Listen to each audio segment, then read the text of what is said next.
Well, just to start off, hello everybody. I'm Vineeth. I'm the president for AvengerRobotics, or 7451. I'm Rishi. I'm the lead programmer for AvengerRobotics. Hi, I'm Pranavi. I'm the lead manufacturer for AvengerRobotics. So just a little bit about us. We're a team based off of Cumming, Georgia and Forsyth County. Our member size is 40 plus, which is a lot of members compared to some of you guys. And our whole aim is to further innovate the STEM level at a high school level. Oh, we went backwards.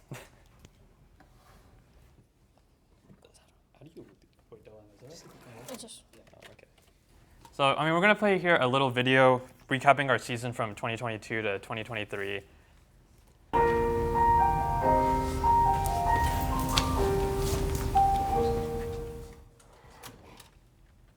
So that was just a little bit about how our season went for last year.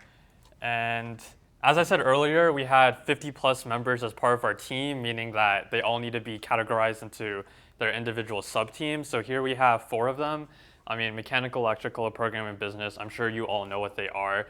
Since we're here to talk about the Engineering Inspiration Award, we're going to be mainly focusing on the people as part of your business sub-team.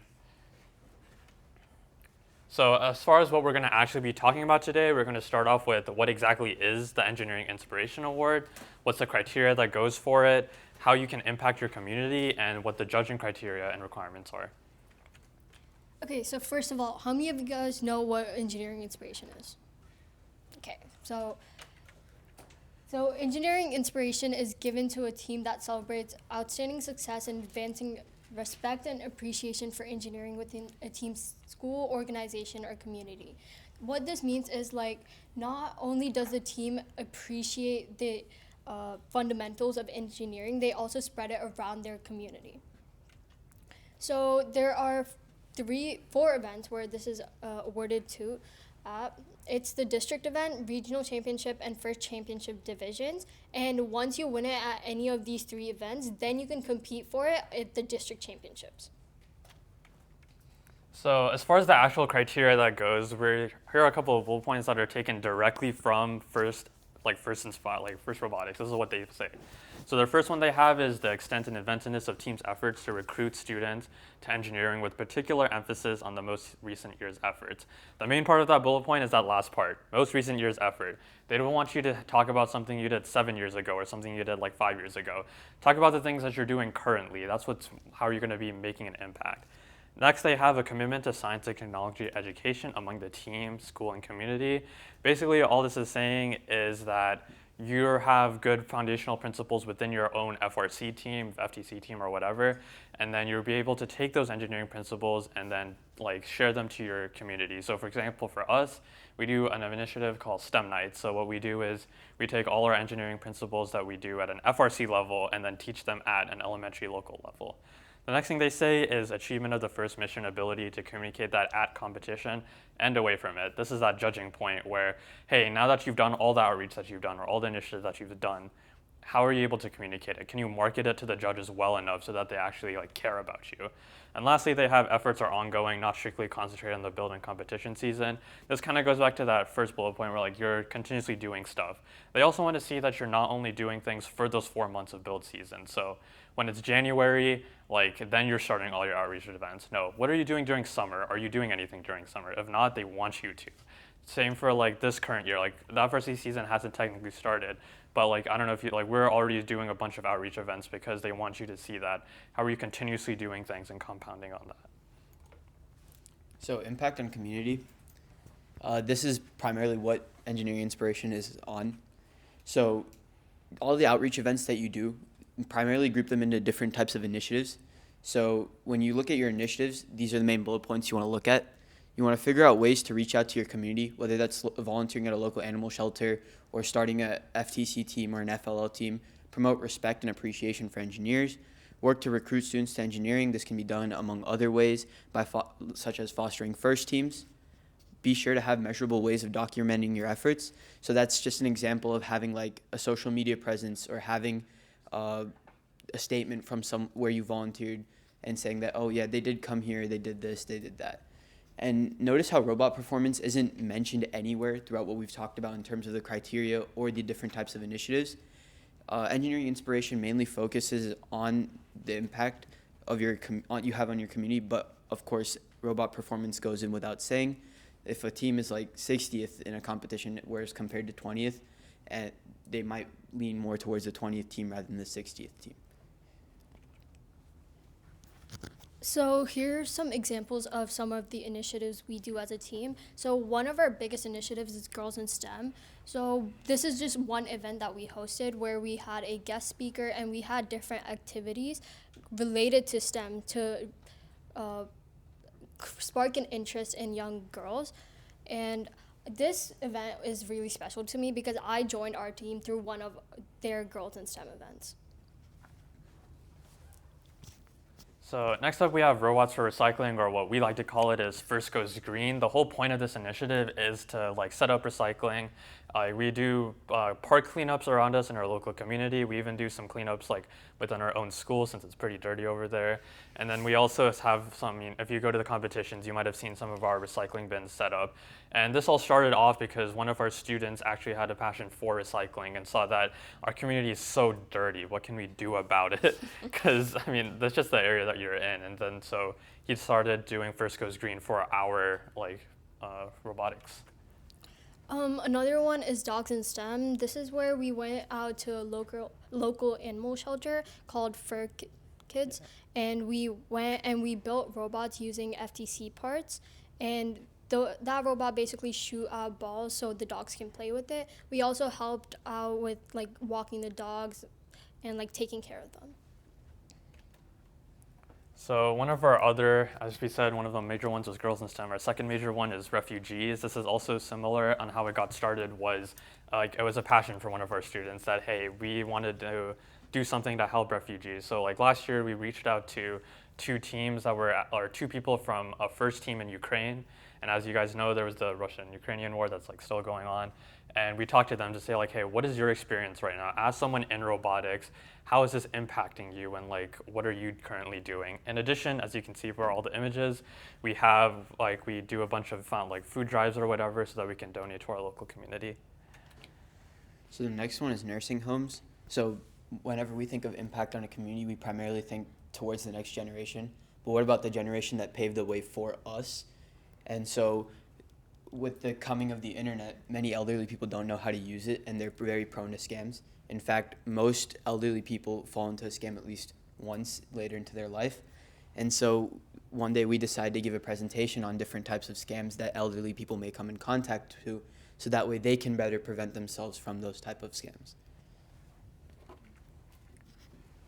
And almost last, but we have STEM nights. This is, as I mentioned earlier, this is we're going to get into this later with what Rishi is about to talk about, is all we do is our local community, so our elementary schools, sometimes we even do middle schools.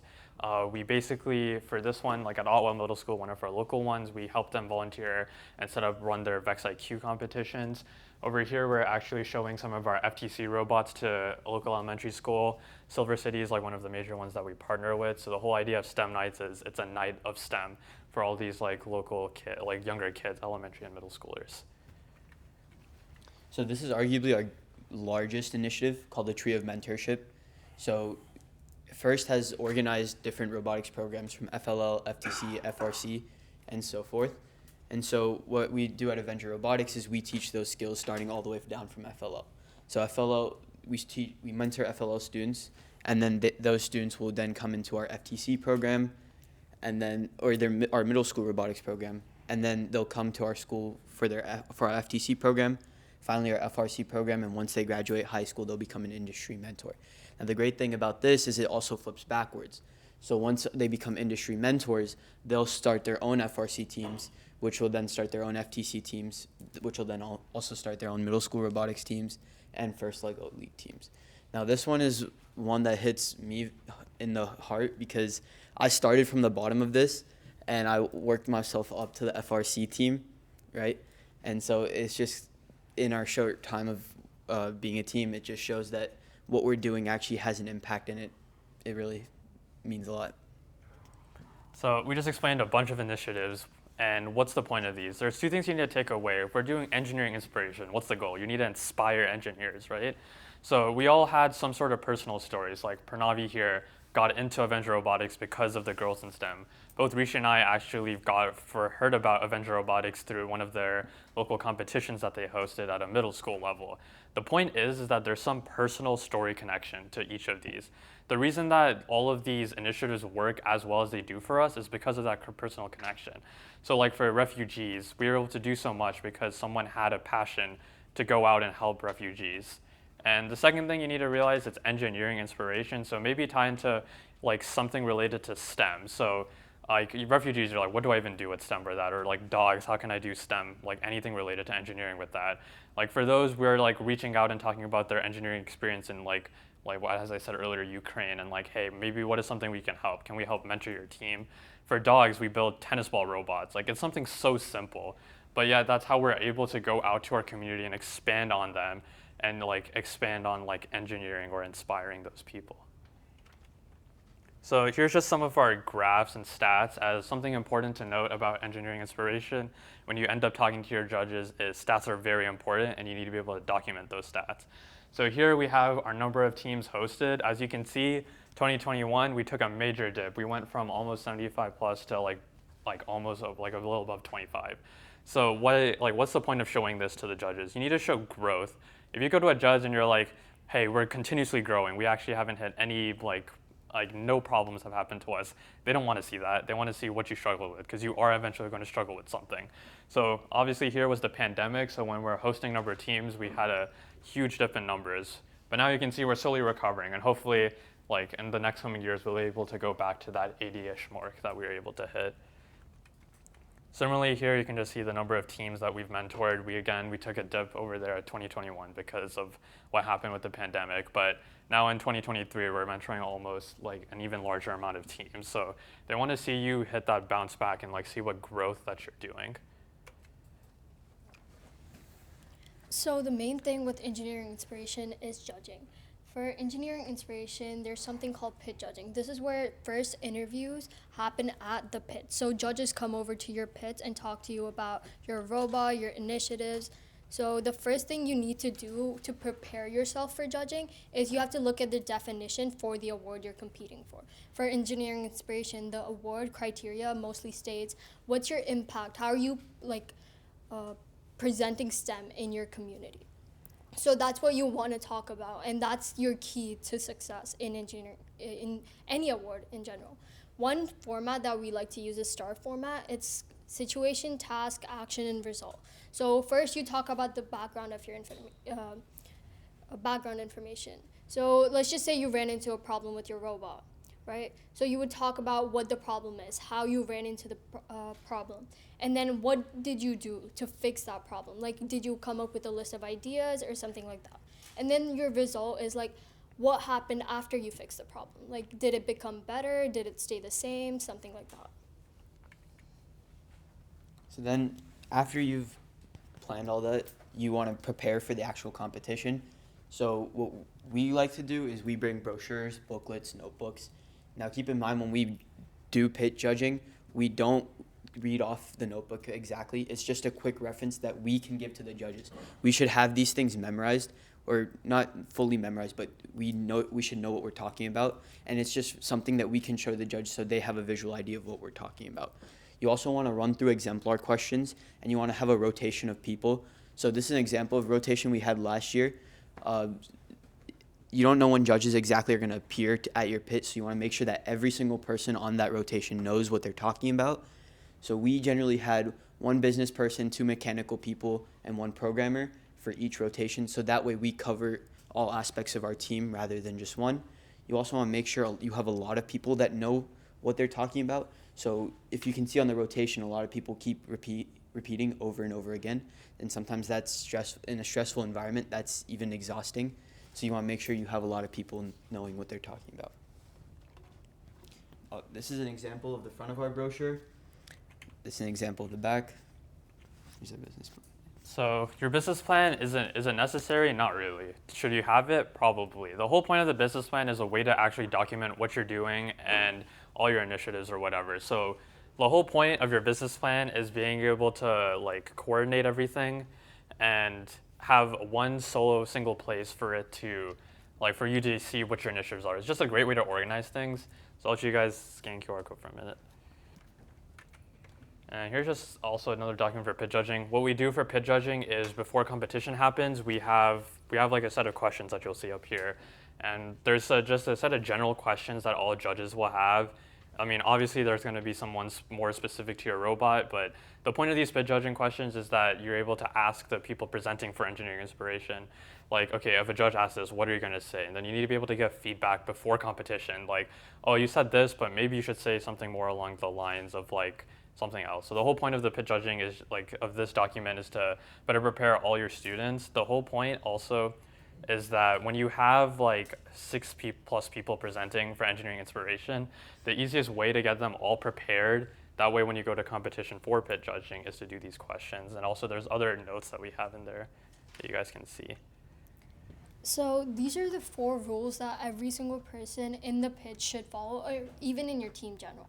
So first thing is you have to know your stuff. You have to know what you're talking about. If a judge comes up to you and let's just say you're part of the business sub team and you don't have that much knowledge on mechanical, right? And if a judge comes up to you and starts asking you mechanical questions, it's better to switch yourself out with a different person who knows what they're talking about instead of giving the judge the wrong information.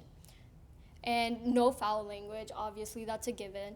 And don't badmouth other teams. Even if you're talking to your own team members, word can get around, and that's gonna like impact the way the judges perceive you. And no.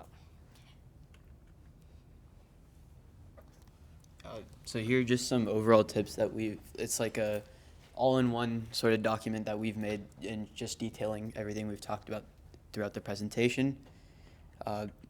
Now, throughout this presentation, we've emphasized one major thing: personal experiences. Just because you can state the initiatives you went out, how does that impact your community? How does that relate to you as a person or yourself, your team in general? That's what's going to separate you from other teams that compete in engineering inspiration. And so every time we talk about a singular initiative, we talk about how we got it off the ground, how we were inspired to start the initiative, and what it means to us. Whenever I talk to a judge about the tree of mentorship, I always bring in my personal experience about how I went through AvengerRobotics tree of mentorship, and I also talk about the upcoming students that I see that were in middle school robotics and now are coming to our FRC program in the upcoming year. And that's really what sticks in their mind, the personal experience, rather than what I just said about, hey, we have tree of mentorship. Another thing is that you want to go more in depth in your engineering inspiration judging. So in the presentation previous to this, we had impact. In impact, you have 5 minutes to explain all your initiatives. So you're not going to go very in depth. That's why they have engineering inspiration. So you can elaborate on why you chose those initiatives, on why you picked out those initiatives to start and keep going. And lastly, what we have here is the quote that we used last year. So every single year, you want to have some central theme that you're following. So our central theme from last year was creating superhero scholars. I mean, this quote kind of ties into who we are as a team. We're the AvengerRobotics. So what's our goal? We want to create superheroes. So the way that we were doing this was, again, through all of those initiatives. And even this one quote is kind of like our personal story. We're the personal story of the Avengers. We're the personal story of how we want to expand our superheroes.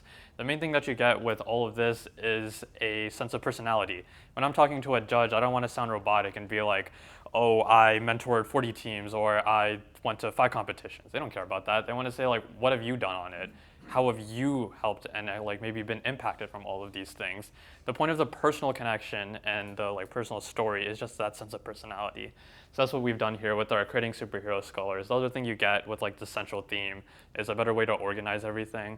So when you have all of the initiatives that we talked about and you're able to like funnel that in saying, okay, STEM nights, what did we do with that? We were able to create superhero scholars. We went to an elementary school, we went to middle schools, we taught them the foundational principles of engineering, like engineering inspiration, and that led to this. So, I mean, whenever you're having your presentation and talking about your engineering inspiration, it's always good to have some sort of central theme. Does So, I mean, this is the last week we have. Here's a QR code to our website, Instagram page, and our YouTube video if you guys want anything else. So that's the rest we have for our presentation. If you guys have any questions, feel free to ask them. Then we'll be here to answer.